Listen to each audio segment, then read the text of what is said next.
സംസ്ഥാനത്ത് പൊതുതെരഞ്ഞെടുപ്പിന്റെ വോട്ടെടുപ്പിന് ഇനി 12 ദിവസം മാത്രം. പ്രചാരണം അവസാന ലാപ്പിലേക്ക് കടന്നതോടെ ദേശീയ നേതാക്കളെ രംഗത്ത് ഇറക്കുകയാണ് മുന്നണികൾ. പ്രധാനമന്ത്രി നരേന്ദ്രമോദി ഇന്ന് രാത്രി കൊച്ചിയിലെത്തും. രാഹുൽ ഗാന്ധി നാളെയാണ് പ്രചാരണത്തിനായി എത്തുക. തിരുവനന്തപുരത്ത് നിന്ന് സലിം മാലിക് ഇപ്പോൾ ചേരുന്നുണ്ട്. സലിം, ഇനി 12 നാൾ മാത്രമേ ഉള്ളൂ കേരളം ബൂത്തിലെത്താൻ. അവസാന ലാപ്പിലേക്ക് അടുക്കുമ്പോൾ പ്രചാരണ വിഷയങ്ങൾ മാറുന്നു, ദേശീയ നേതാക്കൾ വരുന്നു സംസ്ഥാനത്തേക്ക്. എന്തൊക്കെയാണ് വിവരങ്ങൾ സലീം? ഉന്മേഷ്, പ്രചരണം അതിന്റെ അവസാന ലാപ്പിലേക്ക് എത്തുമ്പോൾ ഒരു ഗിയർ ഷിഫ്റ്റാണ് മുന്നണികൾ പ്രചരണ രംഗത്ത് നടത്തുന്നത് എന്നുള്ളതാണ് പ്രധാനപ്പെട്ട കാര്യം.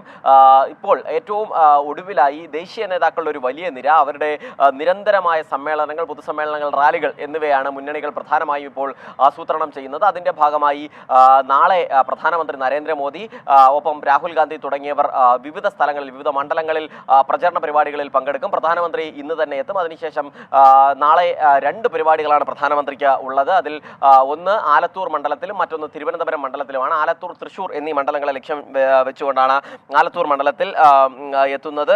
കുന്നംകുളത്ത് ഒപ്പം തന്നെ തിരുവനന്തപുരത്ത് കാട്ടാക്കട, ഈ 2 ഇടങ്ങളിലാണ് പ്രധാനമന്ത്രിയുടെ പരിപാടി. അതിൽ കുന്നംകുളത്തെ പരിപാടി രാവിലെ 11 മണിക്കാണ്. 11 മണിക്ക് ആ പരിപാടിക്ക് ശേഷം ഹെലികോപ്റ്റർ മാർഗം പ്രധാനമന്ത്രി തിരുവനന്തപുരത്തേക്ക് എത്തും, കാട്ടാക്കടയിലേക്ക് എത്തും. തിരുവനന്തപുരത്തെ പരിപാടിയും ആരംഭിക്കുന്നത് 11 മണിക്കാണ്. പക്ഷേ പ്രധാനമന്ത്രി അവിടേക്ക് എത്തുക 12:30 കൂടിയാകും. അതുപോലെ തന്നെ കോഴിക്കോട് UDFന്റെ മഹാറാലിയിൽ പങ്കെടുത്തുകൊണ്ടാണ് രാഹുൽ ഗാന്ധി കേരളത്തിൽ ഒരാഴ്ച നീണ്ടു നിൽക്കുന്ന വലിയ പ്രചരണ പരിപാടികൾക്ക് തുടക്കമിടുന്നത്.